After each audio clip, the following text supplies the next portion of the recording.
Hi hello இது உங்கள் UAE Tamil channel. இன்றைக்கி நீங்கள் பார்க்க போகிறது மஜ்பூஸ் அரபிக் பிரியாணி தான். இந்த பிரியாணி ரொம்ப டிஃப்ரெண்ட்டாக டேஸ்ட்டாகவும் இருக்கும். கண்டிப்பாக அதை ட்ரை பண்ணி பாருங்கள். இந்த சண்டேயே ட்ரை பண்ணி பாருங்கள். நான் வந்து பீஃபில் செஞ்சுருக்கேன். உங்களுக்கு வந்து சேம் மெத்தட் தான் மட்டனில் இன்னும் நல்லாயிருக்குன்னு சொல்லுவாங்க. பீஃபும் சூப்பராக இருந்துச்சு. ஸோ பீஃப் வந்து 1/2 kg எடுத்து குக்கரில் போட்டிருக்கேன். அதுக்கப்புறம் வந்துட்டு நம்ம வந்து அது முழுகிற அளவுக்கு தண்ணி ஊற்றிக்குவோம். தண்ணி ஊற்றி நல்லா மூடாமல் கொதிக்க விடணும். கொதிக்க விட்டால் நமக்கு வந்து மேலே கொழுப்பு வரும். அந்த கொழுப்பை எடுத்துடணும். இது வந்துட்டு அரபிக் பிரியாணி ஸ்டைலில் வந்து இது ஒரு மெத்தடு. ஸோ கண்டிப்பாக அந்த கொழுப்பை ஃபுல்லாக எடுத்துருங்க. ஸோ இப்படி நம்ம ஸ்பூன் வச்சு எடுத்தாலே அழகாக வருது பார்த்திங்களா, அப்படியே வந்துடும். ஸோ அது எல்லாமே நம்ம எடுத்துகிட்டு அதுக்கப்புறம் வந்துட்டு பட்டை, கிராம், ஏலக்காய். பட்டை வந்துட்டு 2 பீஸும், கிராம்பு வந்துட்டு 5 கிராம்பும், ஏலக்காய் வந்து ஒரு 5 ஏலக்காய் இதெல்லாம் போட்டுட்டு 1 ஸ்பூன் மஞ்சள் பொடி இதையும் போட்டு நீங்கள் நல்லா உப்பு 2 ஸ்பூன் உங்களுக்கு எந்த அளவோ அந்த அளவு உப்பு போட்டுட்டு மூடிடுங்க குக்கரை. அது ஒரு 40 minutes நமக்கு அது வேகட்டும். சைடில் இங்கிட்டு வந்துட்டு ஒரு சட்டி வச்சுட்டு அதில் வந்து ஆலிவ் ஆயில் ஒரு 2-3 ஸ்பூன் ஆலிவ் ஆயில் ஊற்றிடுங்க. ஆலிவ் ஆயில் வந்துட்டு இல்லைனாலும் நார்மல் ஆயில் ஓகே. இதுலேயும் வந்து பட்டை, கிராம்பு, ஏலக்காய் இது மட்டும்தான் போட்டு நல்லா வதங்கினோடனே வெங்காயம் 3 பெரிய வெங்காயம் வெட்டி வச்சுருக்கேன் நீளமாக, அதையும் நம்ம போட்டுக்குவோம். இதெல்லாம் நல்லா கோல்டன் ப்ரௌன் வரும்போது 3 ட்ரை லெமன் அந்த போட்டுக்கலாம். இது ரொம்ப நல்லாயிருக்கும். இந்த லெமன் தான் அரபிக் பிரியாணிஸ்லேயே ஸ்பெஷலு. அதுக்கப்புறம் வந்துட்டு நான் ஒரு 3 ஸ்பூன் டொமேட்டோ பேஸ்ட் எடுத்துக்கிறேன். டொமேட்டோ பேஸ்ட் இல்லாதவங்க டொமேட்டோ 2 போட்டுக்கோங்க, தக்காளி. அப்புறம் இது இஞ்சி பூண்டு பேஸ்ட் வந்து 2 ஸ்பூன். இதெல்லாம் போட்டு நல்லா வதக்கிக்குவோம். இதெல்லாம் நல்லா மிக்ஸ் ஆகி நமக்கு இஞ்சி பூண்டு வாடை, அந்த தக்காளி பேஸ்ட்டோட வாடை இதெல்லாம் போகிற அளவுக்கு எண்ணெய் கட்டி வதக்கின பின்னுக்கு கரம் மசாலா 1/4 ஸ்பூனு, சின்ன ஸ்பூனுக்கு தான் கரம் மசாலா, நார்மல் கரம் மசாலா. அப்புறம் சீரகப்பொடி 2 ஸ்பூனு.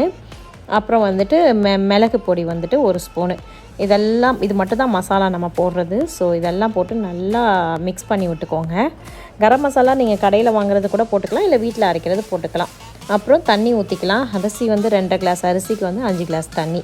ஸோ 1க்கு 2 பாகம். அதே மாதிரி உங்கள் அரிசிக்கு எப்படியோ அந்த அரிசி அளவு போட்டுக்கோங்க தண்ணி. அப்புறம் உப்பு தேவையான அளவு. இதெல்லாம் போட்டு நல்லா கொதிக்க விட்டுக்கலாம் மூடி.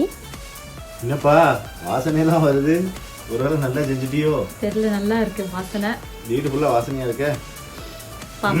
பார்ப்போம். இப்போ வந்து ஒரு 30 minutes கழித்து நம்ம பீஃப் ரெடி ஆகிடுச்சு. ஸோ அதை ஓப்பன் பண்ணி பார்க்கலாம். இந்த குக்கர் எனக்கு ரொம்ப ஸ்பெஷல் குக்கர். ஏன்னா கீழே வடியாது. அடுப்பை நேற்று தான் தொடச்சேன். தண்ணி வடியாமல் எப்படி நீட்டாக ஆயிடுச்சு பாருங்கள், இல்லைன்னா நம்ம தண்ணி வடிஞ்சிரும். ஸோ இங்கிட்டு வந்து பிரியாணிக்குரிய அந்த மசாலா தண்ணி ரெடியாக இருக்குது. இங்கே வந்து கறியை மட்டும் பீஃப் கறியை மட்டும் எடுத்து நம்ம தனியாக போடணும் வடித்து. அப்புறம் அதுவும் நல்லா கலக்கி விட்டுட்டு கொஞ்சம் கொதி வரட்டும். லைட்டாக டேஸ்ட் பார்ப்போம் தண்ணியில் உப்புலாம் கரெக்டாக இருக்கான்னு. எனக்கு லைட்டாக உப்பு பத்தாத மாதிரி இருந்துச்சு. ஸோ நான் உப்பு போட்டுக்கிட்டேன். நீங்களும் அந்த மாதிரி உப்பு தேவைன்னா உப்பு போட்டுக்கோங்க. அப்புறம் வந்துட்டு நான் 2 கிளாஸ் அரிசி சொன்னேன்ல, பாஸ்மதி ரைஸ் எடுத்து அதை வந்து நல்லா ஒரு கறியை வேக போட போகும்போது ஊற வச்சேன். இப்போ நல்லா ஊறிடுச்சு. ஸோ அந்த தண்ணியை வடிச்சிட்டு அந்த அரிசியை வந்து நான் மசாலாவில் சேர்க்குறேன். எப்பயும் போல் நம்ம தம் பிரியாணி போடுவோம்ல அந்த ஸ்டைல் தான். ஸோ நம்ம போட்டுட்டு நல்லா மிக்ஸ் பண்ணி விட்டுடலாம். மிக்ஸ் பண்ணி விட்டுட்டு நம்ம அதை வந்து மூடி வச்சுருவோம். எப்பயும் எல்லா தம் பிரியாணி போடுவீங்களோ அதே ஸ்டைல் தான். ஸோ மூடி வச்சாச்சு. அரிசியும் தண்ணியும் நமக்கு சேர்ற போது எடுத்து அதை லைட்டாக நல்லா விரவி விட்டுக்குவோம். இப்போ உங்களுக்கு சில பேருக்கு தண்ணி பத்தாத மாதிரி இருந்தால் மேலே லைட்டாக 1 கிளாஸ் தண்ணி ஊற்றிக்கோங்க. எனக்கு கரெக்டாக தான் இருந்துச்சு. ஸோ நான் ஷேப் பண்ணி விட்டுட்டு அதுக்கு மேலே வந்துட்டு இதெல்லாம் ஆப்ஷன் தான், கொத்தமல்லி, புதினா. இது 2மே அரபிக் பிரியாணியில் இருக்காது. பட் நமக்கு இந்த டேஸ்ட் ரொம்ப ஃப்ளேவர் பிடிக்கும்ல இந்தியனுக்கு. ஸோ இதை நான் ஆட் பண்ணிக்கிட்டேன். அப்புறம் வந்து பச்சை மிளகா வந்து அவங்க இப்படி தான் முழுசாக கடைசியில் தம் போடும்போது தான் சேர்ப்பாங்க. ஸோ இந்த ஸ்டைலில் நீங்களும் சேர்த்து பாருங்கள், ரொம்ப நல்லாயிருக்கும் அந்த பச்சை மிளகா. ஸோ தம் போட்டு ரெடி ஆகிடுச்சு.